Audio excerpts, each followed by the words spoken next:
Since the government passed a stimulus package in February. Here to discuss the latest trends in this challenging job market is Gary Burnison, the CEO of Korn, Ferry, the world's largest executive recruitment firm. It's great to have you back. Good to see you again. Good morning. I'm glad you're here because the jobs number that we got last time didn't have good action on temp jobs, right?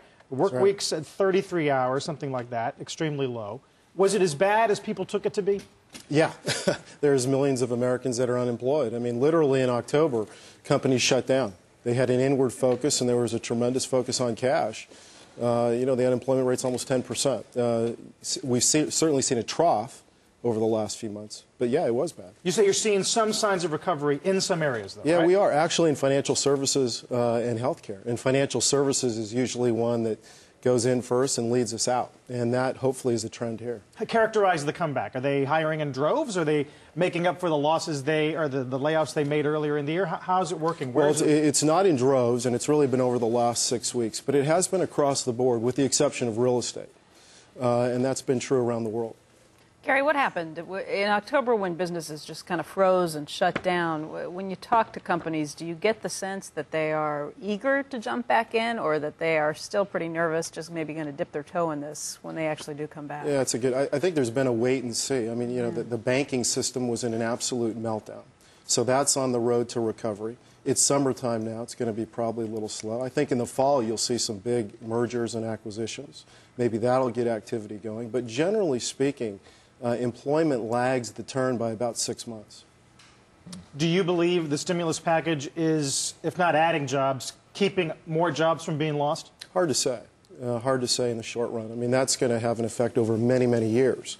But certainly when you look at it and the investment in infrastructure and health care, I mean, it certainly makes sense. I mean, health care spending is going to be 20% of this economy in 5 years. Right. And what do you actually hear from these CEOs, though? I mean, do they say we're going to try and work people for as long as we can, maybe start bringing them back to full-time work because some people's hours have been cut, and then we'll start using them as overtime workers, and then we'll hire people? I mean, my guess would be they'd be reluctant to hire new bodies until they feel very confident. Yeah, well, they certainly have been. I mean, look, this great consumer society that we have is not consuming. Yeah. You know, I mean, I was at the airport yesterday in Los Angeles, 1:30, it was dead.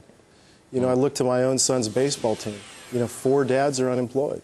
I mean, it's been a tough time, but we have seen great companies make their best moves in these kind of markets. I mean, this is when you can plant the seeds for growth. Do you have Wall Street firms as your clients looking for people? Do you have people laid off from Lehman and Bear Stearns coming to you trying to find them jobs at Wall Street firms? No, it's the former. You have Wall Street firms looking. Yeah, can you tell who's been most active? Well, I wouldn't do that, but I would say that what we've seen is foreign. Barclays. Sure. Will you just nod when will you like twitch or something when I get one? Okay, yeah. Okay, all of the above. Okay, but certainly you've seen foreign firms over the last 2 months become more aggressive in the marketplace and try to, you know, establish greater beachheads here in the United States. You've definitely seen that. Is that because they aren't bound by some of the same rules that some of our homegrown guys have gotten trapped into? Sure, and they see this as an opportunity, right? I mean, it's one person's loss is another one's opportunity, and that's what this is. If the government eventually, I know the public plan won't force anyone else out of business, and the government won't be a big hirer of healthcare professionals. That'll never happen. But let's just say that it did, and you said 20% within a couple of years. Would the government come to you, to Korn Ferry, and say, we need people, we need recruiting? Well, we hope so.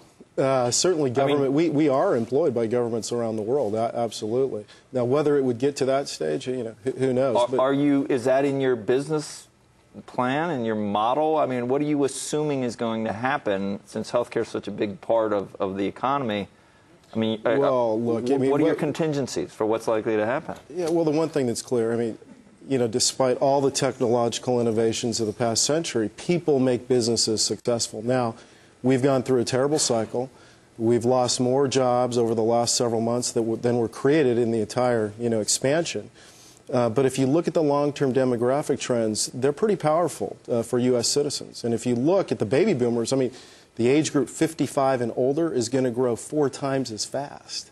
So is that good? Is that powerful in a good or a bad way? It's good. It's powerful in a good way because there'll be less people coming into the workforce. I mean, today, if you look at the baby boom generation, there's 85 million baby boomers, 30 million Generation X. Yeah, one could flip that around and say there will be fewer people working to pay for the angioplasty and everything else. You probably get the job you want, though. Probably wouldn't have a hard time picking a job. Just a quarter of your salary or larger is going to go to pay for the rest, right? Sure. A lot of the severe economic bears say unemployment's going to go into the mid-teens, perhaps 13, we heard the other day, and more than that, stay there for not just 2 to 3 years, but 4 to 5 years. What do you think that's ridiculous, possible, likely? What? Well, look, I'm not an economist. I think that would be unlikely. But clearly, if you look over the past 30 years, I mean, we've been addicted to spending. Conspicuous spending is now gone.